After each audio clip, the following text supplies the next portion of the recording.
Welcome to the Deep Dive. Today we're taking on a really challenging and I think profoundly important topic. It hits right at the core of human development and family structure. It really does. We're looking at the long-term psychological and social effects of growing up in polygamous families. And our specific focus, which is drawn from a truly fascinating stack of source material, is this concept of fatherlessness Yeah, and, the systemic role it plays in those household dynamics. that's right. And this isn't just a historical survey. What's so compelling here is how the source material pulls together these threads from psychological studies, from historical data, and even scriptural analysis. Right. And it connects these three areas that seem really disparate at first. The physical structure of a family, a person's core confidence, and even their theological understanding. Yeah. It weaves them into one single, coherent critique. A single argument. Exactly. And our mission today is strictly focused on exploring the arguments and the evidence that are presented in these sources, specifically how the physical and temporal limitations that are just inherent in polygamy create these deep systemic emotional costs. Our listener, you're a learner, and you're looking for clarity. You're looking for those profound aha moments that kind of recontextualize what you thought you knew. And when you look at the historical figures we'll get into, leaders who fathered dozens of children across multiple wives. The math just doesn't work. It just doesn't. The simple math of time allocation suggests an immediate and, frankly, a massive challenge to paternal involvement. It just strains credulity to imagine consistent daily presence. So let's start exactly there by defining the central problem of fatherlessness as it's presented in the sources. Okay, so the central argument pulling from the sources is that the very structure of polygamous households inherently limits a father's involvement. This isn't framed as, a failure of individual character. No, not at all. It's a systemic failure. It's driven by the hard limits of human time and attention. It's just baked into the equation of sharing one father among dozens of children living in multiple separate family units. Precisely. The core issue is just basic logistics. It's time management on an impossible scale. If a man has, let's say, 5 wives and 30 children, even if he dedicates 8 hours a day purely to family interaction, which is wildly optimistic. Completely unrealistic, yeah. Right, he still only has minutes, not hours, for each individual child on any given day. So the sources show that fathers just struggle to divide that time, leading to this profoundly limited daily father interaction. And it's described not as like a mild inconvenience. Right. It's described as the origin point of this deep emotional detachment and insecurity in the children. And the scale of this absence is, it's starkly illustrated by a detail in the source material that just sticks with you. Oh, I know the one you mean. The sheer number of offspring meant that some of these historical polygamous fathers reportedly forgot their own children's names. That detail is just. It's a powerful indicator of the resulting psychological trauma. Can you imagine being a child, you look up at your father, and he hesitates, or asks you to remind him of your name? It's devastating. That single moment sends a catastrophic message to a child's developing psyche. It says, I am unseen, I am replaceable, I am not worthy of being remembered. And this roots that deep emotional detachment and insecurity right into that child's foundational identity. So we really need to be clear about what the source means by fatherlessness, because it's not the standard definition of a completely absent dad. Exactly. This is a critical clarification. The source defines fatherlessness not as a situation where the father is, deceased or entirely gone, though those are also forms of absence. It's defined as a severe lack of fathering. Of the verb, not the noun. Yes, or simply not enough of a father in a child's life. It isn't about the theoretical idea of having a father which a child might intellectually respect or even hold in high regard. It's about the necessary, the crucial, the consistent daily interaction that shapes their sense of self. So a child can physically live under the same roof, they can be supported financially, and still suffer the profound psychological effects of fatherlessness if that day-to-day engagement is missing. It's really a spectrum of emotional presence. That is the core conclusion, and this problem isn't static, right? It's significantly exacerbated in environments that lack prosperity. We have to remember the context of these early polygamous communities, especially in, frontier settings. Right. Survival mode. Exactly. Where there is scarcity, not just of the father's time, but of financial stability, of food, of basic resources. The whole structure leads to this fierce competition. A competition not just for a dad's attention, but for basic well-being, for survival. Precisely. The sources paint this picture where when people were struggling on the Utah frontier, the struggle for a new pair of shoes or a stop by the fire or a place in line for food, Hmm. it all becomes tied to how much the father favors that particular wife or that particular family unit. Oh, that's toxic. It turns the entire environment into a high-stakes competitive dynamic, which just compounds the neglect and fuels this deep resentment among the children and the wives. It sounds like a complete emotional and logistical nightmare. The sources must have acknowledged that for the system to even pretend to function, certain high standards would have to be met.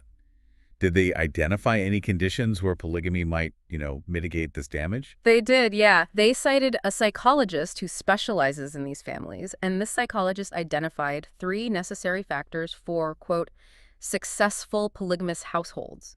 Conditions that, if they were met, might mitigate some of the damage, Mm. but which are highlighted as being exceptionally difficult, almost impossible to achieve consistently in the real world. Let's unpack those 3 conditions. What's the first one? First, the wives must be close friends. Yeah. Genuinely close friends. They have to foster a cooperative, non-competitive emotional environment. This is the absolute bedrock of eliminating the jealousy that damages the children's security. Okay, that already sounds incredibly difficult. Yeah. What's number 2? Second, the husband must not show any favoritism among the wives, not a shred. He has to ensure total emotional and material equity across all family units, which is described as a superhuman task. And the third factor, I'm guessing it addresses that scarcity issue we were just talking about. The third is critical. The family must be financially stable. And not just stable, it requires what the source calls pretty great prosperity. So wealthy. Very. This standard is set so high because only massive wealth can alleviate that competition for basic resources. If resources are abundant, if there's more than enough to go around, the wives don't have to compete for the father's favor just to make sure their children eat or stay warm or get an education. That truly sounds like a utopian ideal, Yeah. and one that was rarely, if ever, achieved in the high-pressure, often impoverished environments that characterize so much of early polygamous practice. And that is the source's definitive critique. When these near-utopian standards are unmet, which historically was almost always the case, the result is demonstrably higher levels of neglect and dysfunction compared to well-functioning monogamous structures. And the sources are careful to say that monogamous families can also have these problems. Absolutely. They're quick to acknowledge that monogamous families also struggle with fatherlessness. But the point is, we can't compare the best theoretical version of polygamy to the worst examples of monogamy and then claim they're equivalent. Right. It's not an honest comparison. No. The comparison, as the sources argue, has to be holistic. It has to examine the success rate and the likelihood of achieving that deep paternal involvement in both structures. And statistically, the deck is just stacked against the child in the polygamous model. That groundwork is so essential. Now let's look at the scientific studies that are highlighted in the sources, the ones that reveal the fundamental importance of an involved father, and contrasting that ideal with the systemic challenges of polygamy we've just laid out. The research consistently identifies the father as this central figure in a child's external identity formation, What do you mean by external identity? how they view themselves in the context of the outside world. It's about confidence, capability, and worth in a social context. And monogamous fathers are just, well, they're naturally better positioned to provide that consistent emotional support and structure. The father's time is centralized. Whereas in polygamy, In polygamy, the structure itself promotes these competitive dynamics among the wives and children, which systematically reduces the chances for consistent, deep paternal bonding, because the child is constantly having to negotiate or perform or compete for that very limited time. and the sources really emphasize just how vital this paternal love and approval is. I mean, they say children, both sons and daughters, are just desperate for their father's validation. Desperate is the right word. And it is primarily from the father that a child learns their self-worth. It's not about expensive gifts or grand gestures. It's about time. If the father spends time, the child internalizes the message, I am worthy of being with you. That's it. If the father listens, the child feels, my voice and my thoughts are worthy of being listened to. Exactly. And this concept is broken down even further in the sources into 3 critical, almost existential questions that every child needs answered by their father. And these are questions that crucially are not answered in, grand single gestures like a birthday party or a special trip. No, it's the day-to-day. They are answered subtly, day by day, in consistent, mundane interaction. Okay, so the first question that a child needs answered is, what does my dad think about me? This question is foundational. It teaches the child what to think about themselves and, critically, what to expect others in the world to think about them. If dad holds them in high esteem, they internalize that value. If they sense the dad thinks they're a nuisance or an inconvenience, That becomes their self-perception. yes, and it prepares them for rejection from the rest of the world. The second question, how does my dad feel about me? This one teaches the child how to feel about themselves. Do they feel loved, cherished, like a priority? It informs their entire emotional security and their attachment style. A child who knows deep down that their father is delighted by them is an emotionally secure child. A child who feels like an afterthought carries that emotional baggage for life. And the third question, this one speaks directly to potential and achievement. What does my dad want, hope, and expect from me? This is the fuel for ambition. It teaches the child what they are capable of and what they can realistically accomplish. When a father provides positive challenge, when he expresses belief in his child's ability to overcome obstacles, he sends this powerful message of capability. And without that, If a child doesn't get this consistent message, their understanding of their own potential, their own confidence, is severely diminished. They don't know what they should strive for because the person whose opinion they value most hasn't set that standard for them.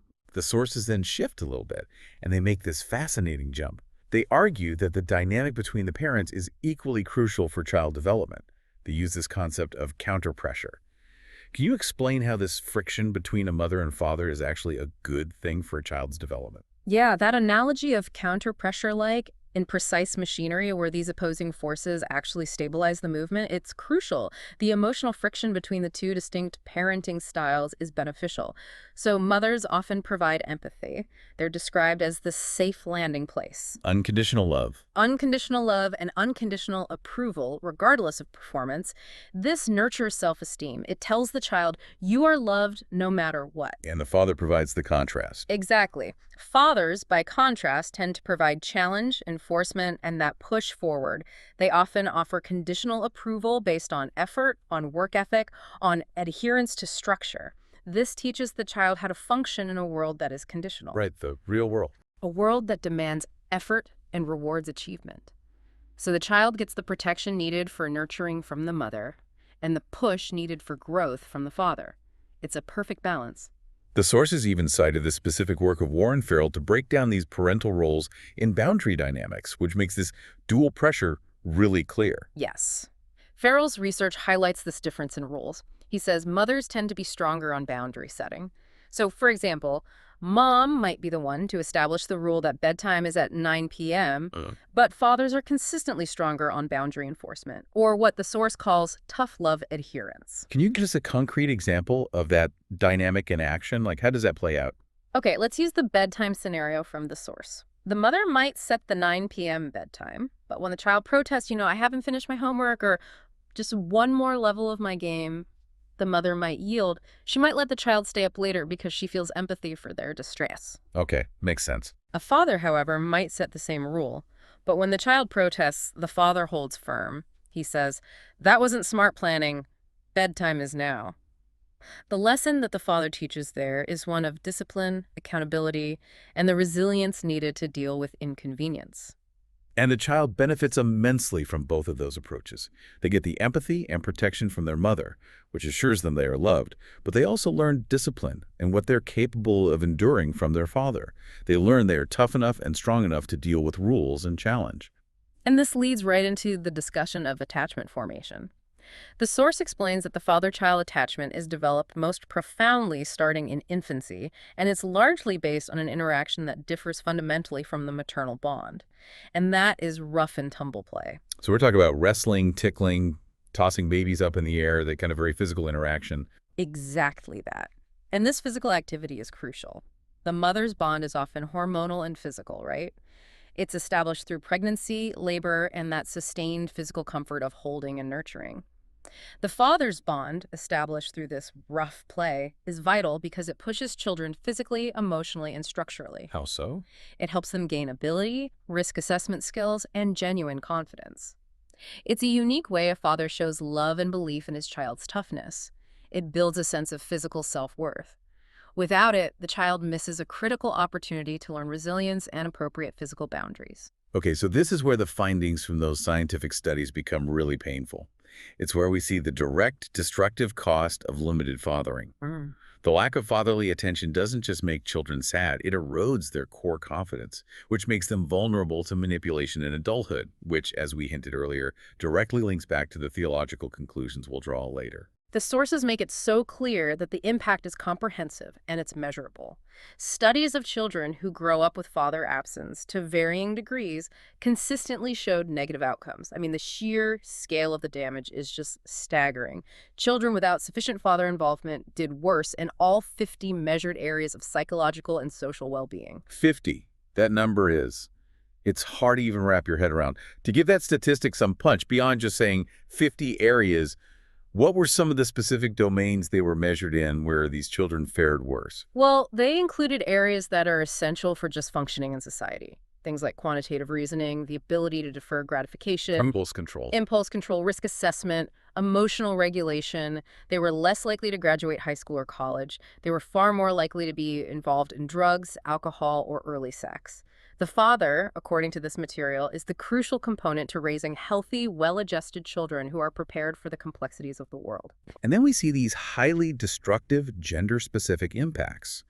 The sources talk about girls typically turning aggression inward and boys expressing it outwardly. Yes, the source clearly delineates this split. Let's look first at the effects on daughters, which the source describes as an implosion.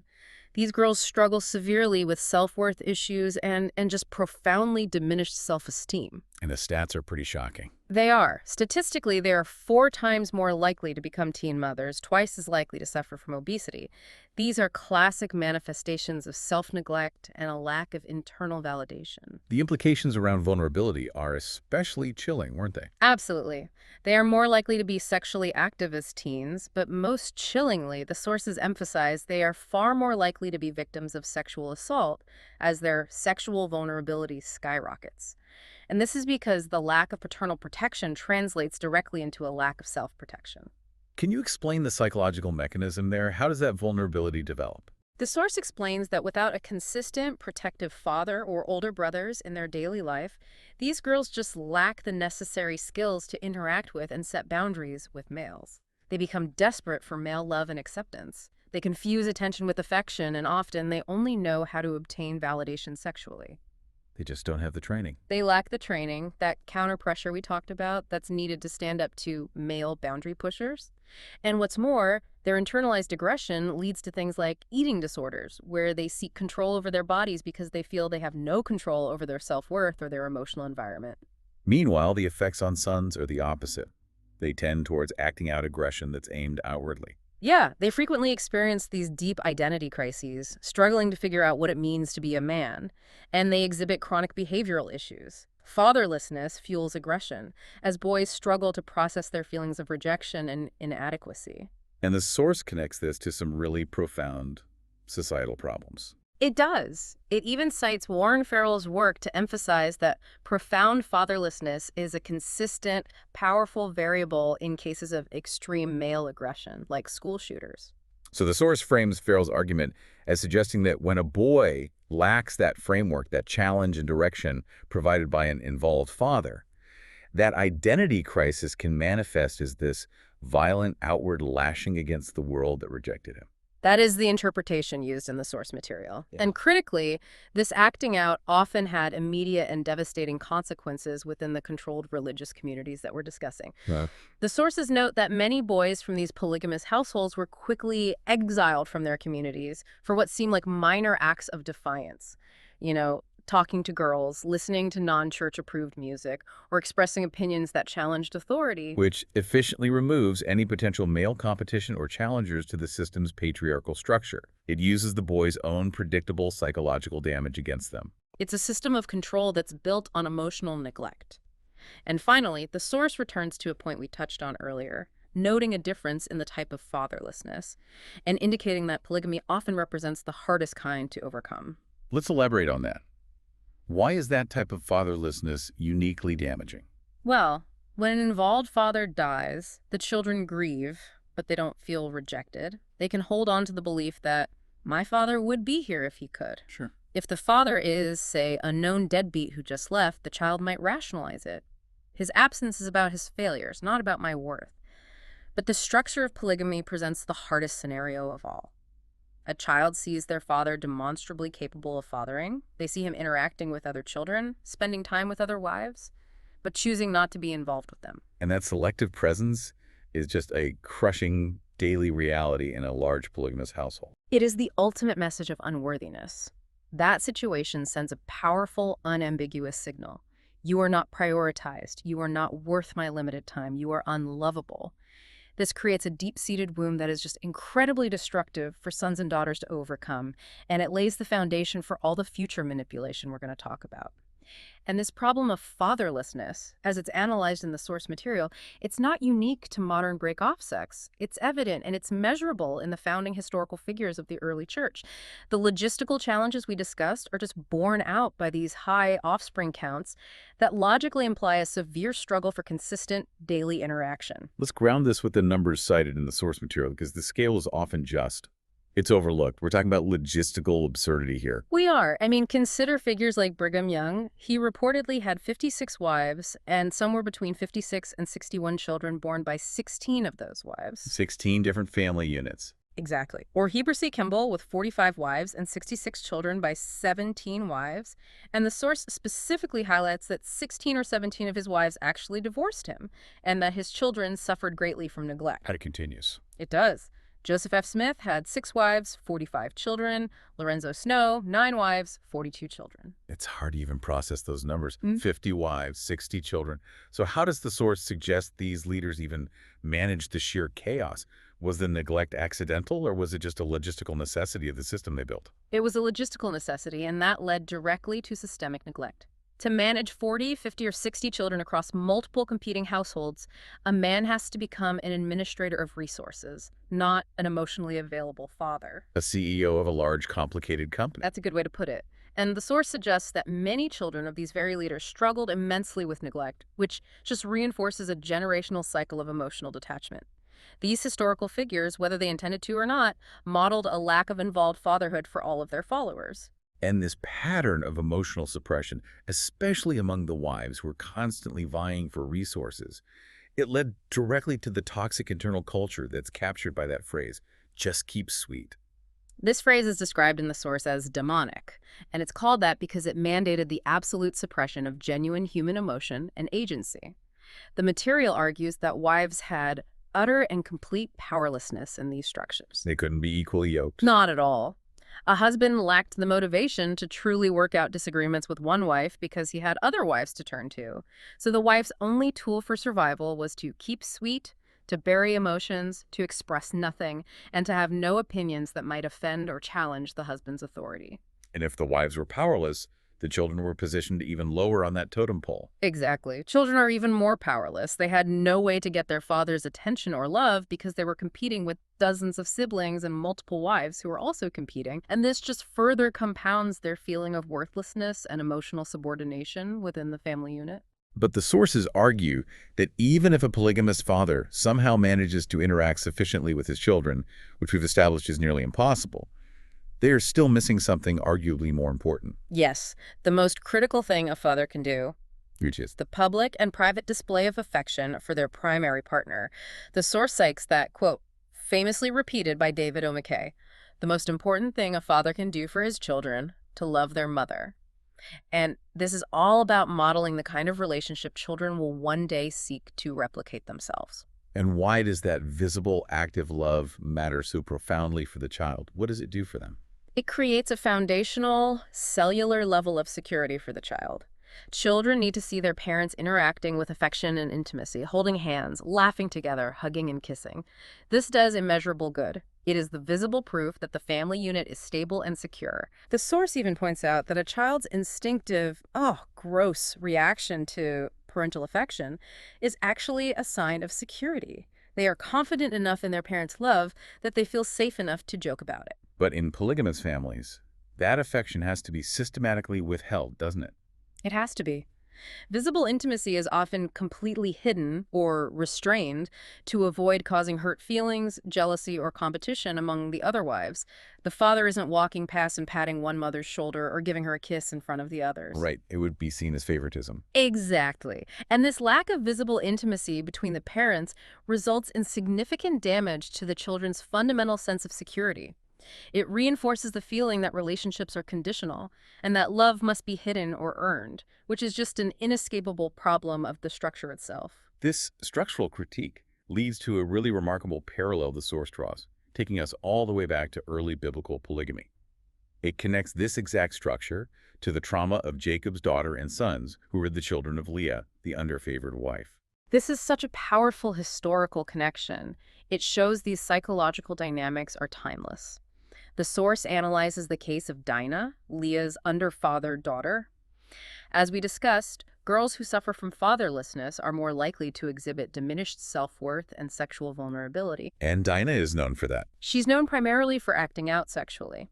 The source uses this as evidence of her lack of boundaries and protection, noting that while the incident is often called the rape of Dinah, the subsequent actions of her suitor, who deeply desired to marry her, suggest she was placed in a complex, sexually vulnerable position because of her lack of familial standing. And her brothers, Levi and Simeon, Yeah. they exhibited that predictable outward aggression that we connected to fatherless boys in Section 3. Exactly. Levi and Simeon, also Leah's underfathered children, the sons of the unloved mother, they committed genocide after the sexual incident. They slaughtered an entire circumcised kingdom. And the source interprets this not just as revenge, but as an extreme example of boys acting out profound outward aggression due to fatherlessness. An inability to process injustice through rational, mature means. It just shows that these negative effects have deep, traceable scriptural roots tied to the practice of polygamy from its very earliest instances. Building on that psychological damage, the analysis deepens here, as the source argues that fatherlessness is not merely a side effect. It's perfectly designed to perpetuate the polygamous system in what the source terms a toxic and diabolical way. So fatherlessness creates the perfect raw material that's needed to staff and maintain the system. Okay, so how does it specifically prime the daughters for this lifestyle? Well, girls raised with diminished self-worth and a profound lack of autonomy who are starved for male validation are, as the source notes, perfectly ready to be married off extra young to older men. They're compliant. They're compliant because they confuse the attention of an older man with the romantic affection they desperately crave. They enter these marriages expecting genuine romantic love, but they possess this extreme innocence and little knowledge of possibilities or dreams or agency beyond their immediate sphere. It makes them incredibly susceptible to control. And how does the system ensure that even headstrong or rebellious girls, the ones who might resist that keep sweet mentality, remain compliant once they're married? Rebellious or headstrong girls, those who might challenge the authority structure, are often married off with the explicit counsel to get them pregnant quickly. Motherhood then becomes the means of control. Wow. It is essentially using her child as a weapon against her. Because a mother's fierce protective love for her child provides the ultimate leverage, she is far less likely to leave the system or challenge the leadership if it means separating from her children. And we already established that the aggressive, acting-out sons who pose a threat to the patriarchal authority are just removed from the equation entirely. Boys who exhibit aggression or question authority or show rebellious behavior are quickly exiled. They're removed from the community, effectively eliminating potential male competition or intellectual challengers to the system. It's a highly efficient, though emotionally brutal, way to maintain leadership control and ensure generational compliance. This insight into the systemic dysfunction adds crucial weight to a fascinating connection the source draws in the Book of Mormon scripture, Jacob 2.35. It's the verse that condemns polygamy for breaking the hearts of your tender wives and lost the confidence of your children. The source suggests that the traditional interpretation of that verse, that the children lost confidence in their fathers because they saw them acting immorally, is incomplete. It's far less destructive than the deeper meaning that's embedded in the psychological context. So what's the deeper meaning? The truly destructive meaning, according to this analysis, is that by practicing polygamy, fathers risk causing their children to lose confidence in themselves. The father's lack of attention internalizes as the child's feeling of unworthiness. So they don't just distrust dad, they distrust their own self-worth. This loss of self-confidence makes them perfectly primed for the manipulation and compliance that are necessary for the system's perpetuation. Exactly. And this leads to the ultimate systemic contradiction that's highlighted in the source material, which they argue exposes a fundamental flaw in the whole thing. That being the gospel of polygamy, where having more wives and more children equals a higher standing in heaven and greater glory. But that path to perceived godliness has an actual inverse relationship with the health and well-being of the children. The source spells out this painful truth. The more wives a man has, the more godly he is considered, the more he is considered to be on the path of exaltation. Oh, But boy. the more his children will suffer and experience the major and dramatic effects of fatherlessness. And the reverse must also be true then. Conversely, the fewer wives he has, ideally only one, the less revered or godly he is considered under this interpretation of the gospel, but the better chance he has of being involved enough with his children to avoid these critical psychological problems. The spiritual hierarchy rewards the behavior that causes the greatest human damage. The source views this reality, where the supposed path to exaltation directly undermines proven human well-being and child development, as providing a profound testimony against the truthfulness of polygamy itself. It suggests that a system commanded by God would align with, not defy, the developmental and psychological needs that God established in human nature. This section takes all that psychological fallout we've just detailed, and it connects it to a much broader cultural issue, the misunderstanding of grace within the faith that grew out of this polygamist heritage. This connection is, I think, arguably the most profound insight in the sources. Fatherlessness, fundamentally, creates people who are not secure in their own worth. They have lost confidence in themselves, and that leads them to feel this relentless need to work tirelessly to earn or prove their worthiness of love. Whether from their earthly father or from their heavenly father. Exactly. If you feel unlovable at a foundational level, you cannot accept unconditional love. You feel like you must earn it every single day. And you're always afraid you haven't done enough. Precisely. This trauma creates what the source calls a grace deficit. It makes individuals less able to comprehend and accept the idea of grace, which is unconditional divine love, and it pushes the culture toward a strong focus on a gospel of works. For many, the idea of receiving a gift they haven't worked for feels suspicious or fundamentally wrong because their entire emotional framework is built on conditionality and proving worth.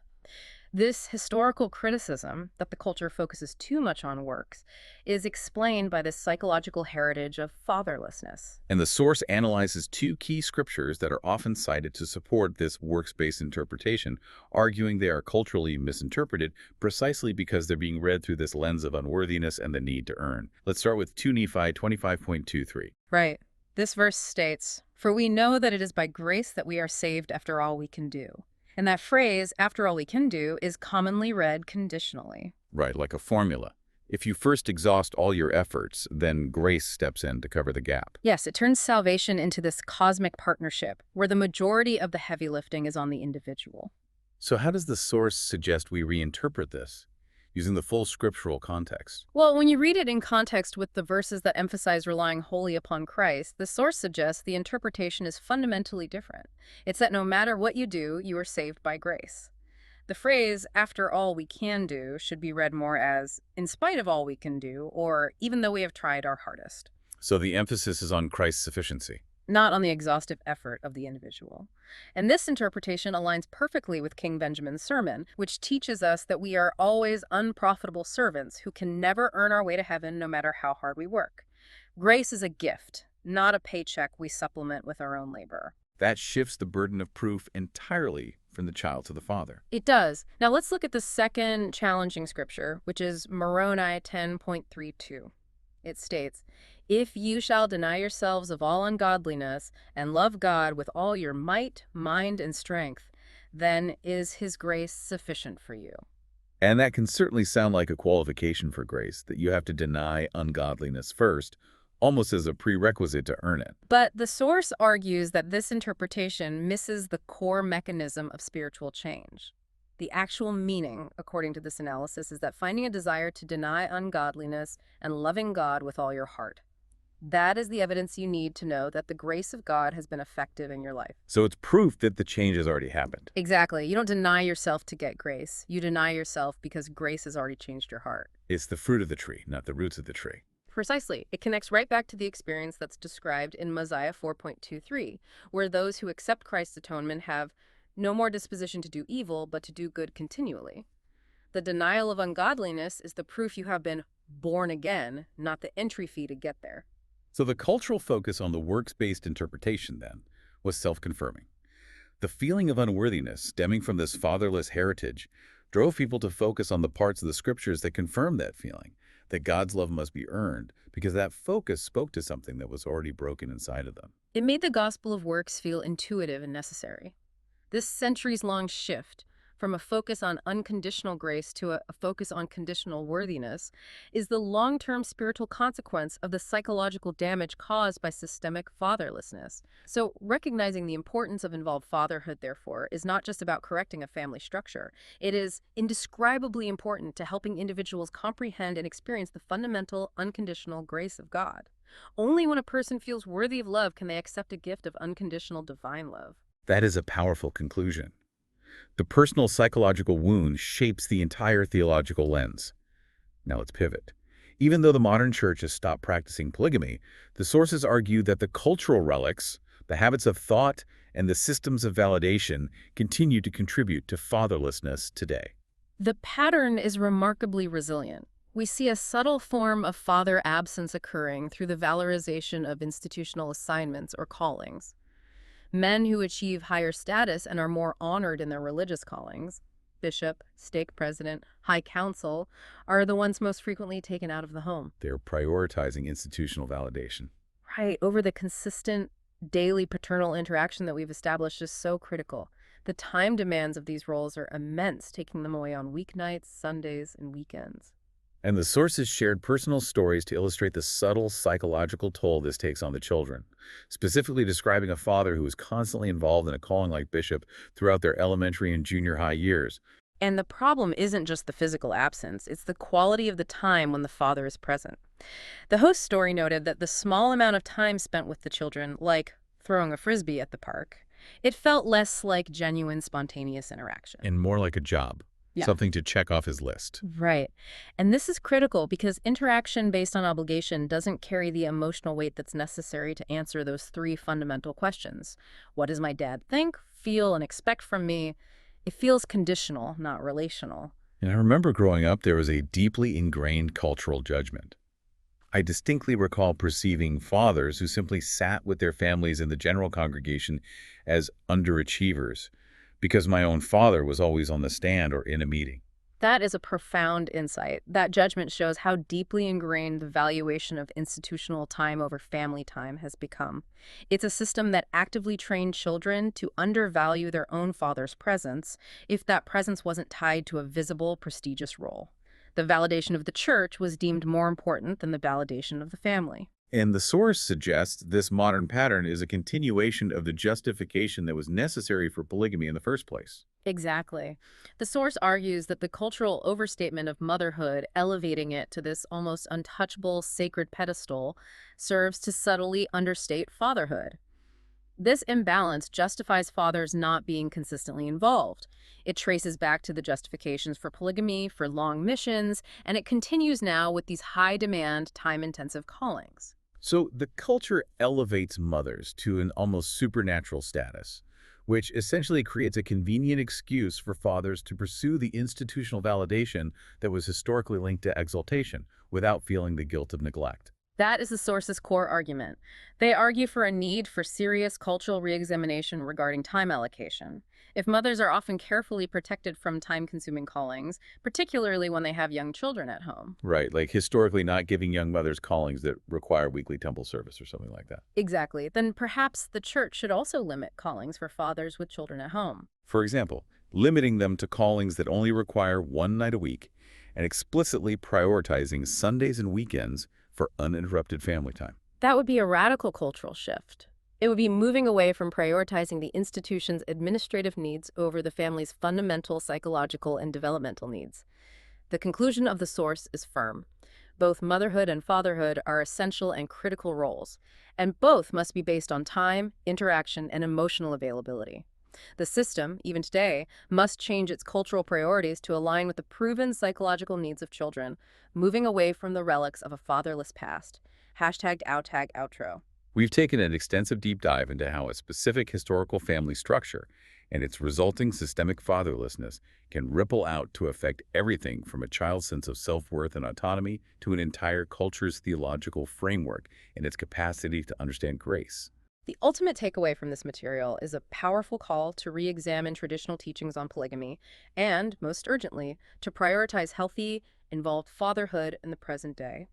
It urges current and former members of the faith to seek personal spiritual validation rooted in understanding grace, unconditional, divine love, rather than perpetually relying on institutional validation derived from endless works or time-consuming callings. This material leaves us with a profound connection between the personal, the psychological, and the divine.